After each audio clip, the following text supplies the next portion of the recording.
Good afternoon, class. Thought we'd spend just a few minutes. I've got a few notes jotted down here to talk about your quiz that's coming up this week. But we'll jump right in, and if hopefully you'll review the video before taking the quiz. I think it'll help you along the way. It seems to have helped most people in the past. When we're talking about health, economics, and it doesn't talk about it. It really doesn't matter which side of that financial coin you're on, whether you're on the payer side or the provider side. In the short run, when you're talking about production functions and the short run model that economists use to determine or help explain what really goes on in the short run versus the long run. In the short run, on the model, you're talking about a relationship where you have one variable or one factor of production can vary, and all other factors of production are fixed. That's in the short run. In the long run, all your factors of production can vary.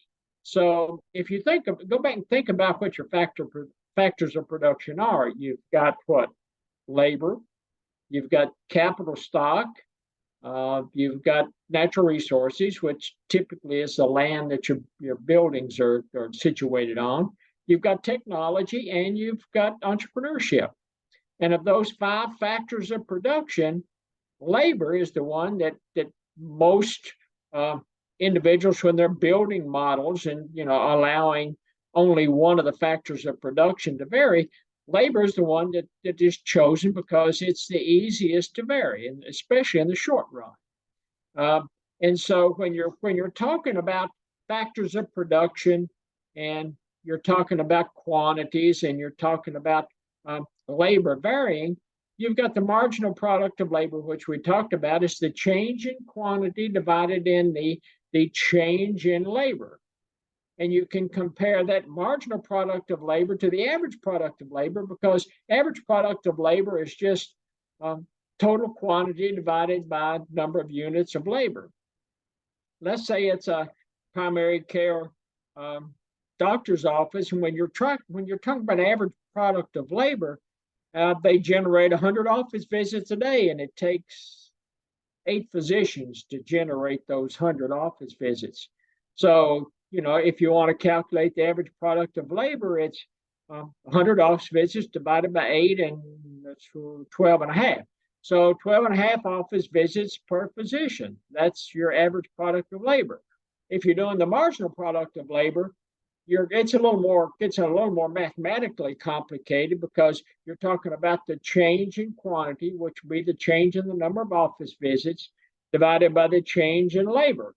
The units of labor. So let's say from 100 office visits, you go to 125. So your change is going to be 25.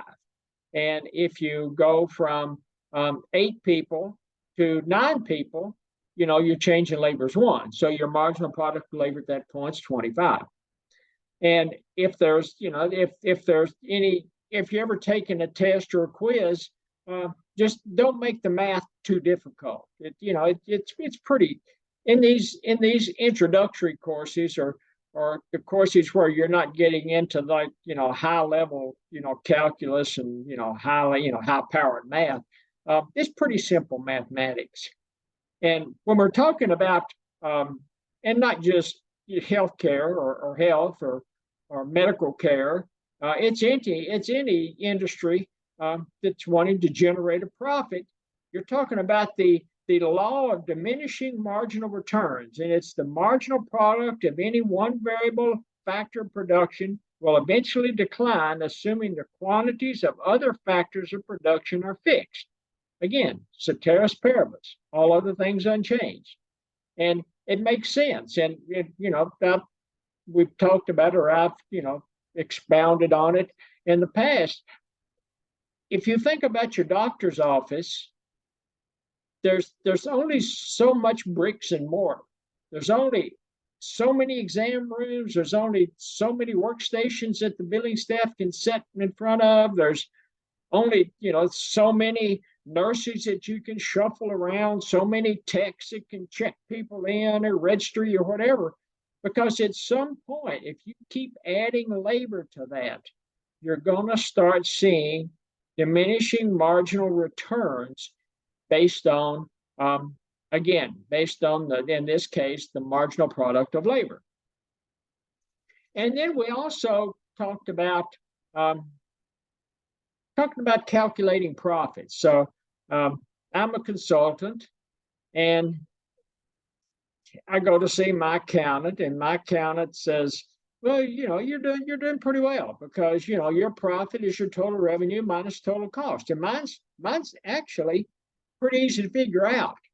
I've got some consulting funds coming in, and I've got the cost that I've incurred, and at that point, it's pretty easy to figure out my profit. But now, if I were to sit down with an economist, be kind of scary sitting down with somebody like myself. But anyway, if I sit down with my neighbor across the street that's an economist, he's going to say, "Well, you did pretty well this year as a consultant. If I'm looking at your accounting profit, it looks pretty good, but you forgot to include those implicit costs. What about the opportunity cost that you are foregoing as a consultant? What could what kind of dollars could you make doing something else, and taking and subletting your office to somebody else, or subletting pieces of capital equipment to somebody else?" So accounting, my buddy the accountant is going to say profits equal to total revenue minus explicit cost. My buddy the economist is going to say profit is equal to total revenue minus explicit cost minus implicit cost. And that's the difference between accountants and economists. There's not a whole lot of difference between them because usually accountants, economists, not a lot of sense of humor, not a lot of eye contact, not known for personality. But when it comes to calculating profit, that's what you're looking at. And if you're looking at, and then, we talked about, production and, models of production. And in the short run, we're talking about a single output. And again, go back to the office visit. Single output is office visits. So your doctor's office, they come into work every day with the idea they're going to generate the maximum number of office visits they can. And in the short run, they have one of the factors of production they can vary, and everything else is fixed.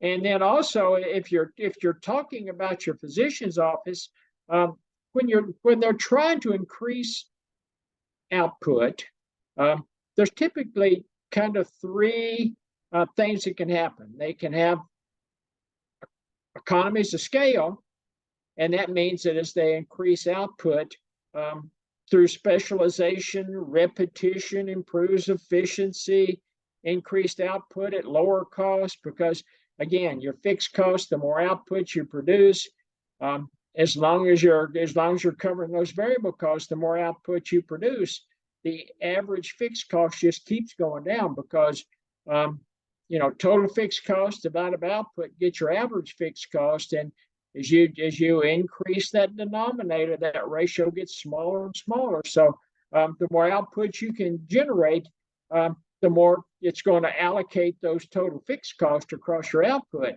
But so you've got economies of scale, you've got constant returns to scale. And so if you're looking at the graph, again, when you're looking at increasing economies of scale, that graph is sloping down. It hits constant returns to scale. It kind of levels out and it's horizontal for a while. And then you end up getting diseconomies of scale, and the thing starts shooting upward again. And most economists will agree that economies of scale are great because reduction in cost, increased output, repetition, efficiency, specialization. It's where you get in that diseconomies of scale. It's typically a management issue. Most doctors' offices have, an office manager, and that as the office expands, maybe they move into a new building. It's got more exam rooms, so that individual that in a small office did pretty well, but now you start expanding output, having more resources, generating some of these, economies of scale. Then all of a sudden you start to lose control. You can't juggle all the balls at the same time. You can't manage all those functional units. And that's when you start seeing those diseconomies of scale raise their ugly head. We also talked when we were talking about the supply curve, there are shifters. And most economists, there are things, there are factors that we call demand shifters. And there are also factors that we call supply shifters. Because remember, the law of supply says as price goes up, quantity of supplies goes up.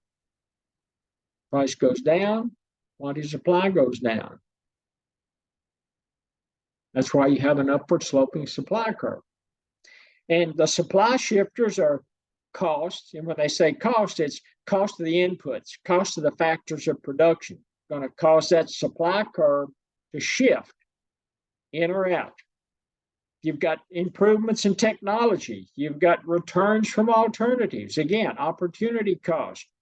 What can you take your resources and what are the returns from alternative uses of those resources? You've got sellers' expectations. What do the sellers expect that the future is going to be, regarding price and profits? You've got natural events. Natural events are more in terms of, I typically think of natural events as more kind of on the agricultural side. But you've also got natural events, just like, to me, COVID might not have been a natural event, but COVID kind of falls into that natural event category. Hurricanes, tornadoes, earthquakes, all natural events. How do they affect the supply of services provided or the services offered in that given area? And then lastly, you've got, number of sellers. The more sellers you have, the more you can supply. One thing that when we was talking about supply and I think that came into the workforce too, when you're talking about supplies of physicians and nurses, it's extremely difficult to estimate whatever that total number of physicians and nurses are going to be needed at any given time. Nurses a little easier because they don't have that long lag time or that long tail from the time they graduate high school until the time they can actually be a functioning member of their given profession. It's not as long as it is for a physician. Remember, physicians, for the most part, you get an undergraduate, you go to medical school, you get an internship, residency. You may specialize if you want to go into, cardiology, neurology, some of those areas. So that is a really long tail. And when you're and from an economist perspective, if I'm trying to estimate over that long a tail with all of the unknowns that, could impact the healthcare market, it is really difficult. Nursing, it's a little different. I can, I know that, it's especially, you've got, 2-year nursing degrees, you've got 3, you've got 4 years. So it's just a little easier to estimate those on the nursing side of the house. And then and that's where you get into the surplus and the shortage. And again, it goes back to the law of supply and demand. Increase price, increase quantity, decrease price, decrease quantity. Brings more or less to the market. Shortage, and let's go back to the shortage. So basically, what a shortage means is you have higher demand than you do supply. Surplus, you have higher supply than you do demand, and that's the kind of the basic. It's a real short answer for a surplus and a shortage. But if you go back and think about a physician, if there are no additional physicians that you can bring into a practice, how do you actually take and expand supply with your expectation of a significant increase in demand? You could expand your office hours, I guess. You could, and I had my primary care doc again in San Diego.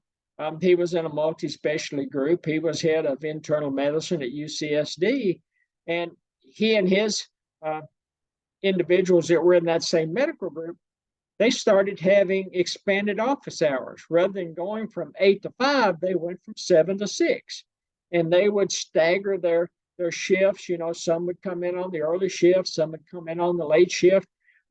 So they were actually working more hours, but more importantly to them, they were seeing more patients per hour, and they were seeing more patients per hour because not only were the physicians' offices open an extra hour on each end of the workday, they were bringing in what they call physician extenders, nurse practitioners, PAs, some techs, to help them to see more patients. And so it wasn't just a matter of expanding the hours that they worked, it was a matter of expanding the number of office visits that they could generate for each hour they worked. They went from something like 3 to 6, which was a huge increase in the number of office visits they could see. There's always external market forces attempting to manage the supply of physicians and nurses. And, they typically don't like to admit it. They think more about, access to patient care and things along those, they were more on the policy side. That's what people talk about.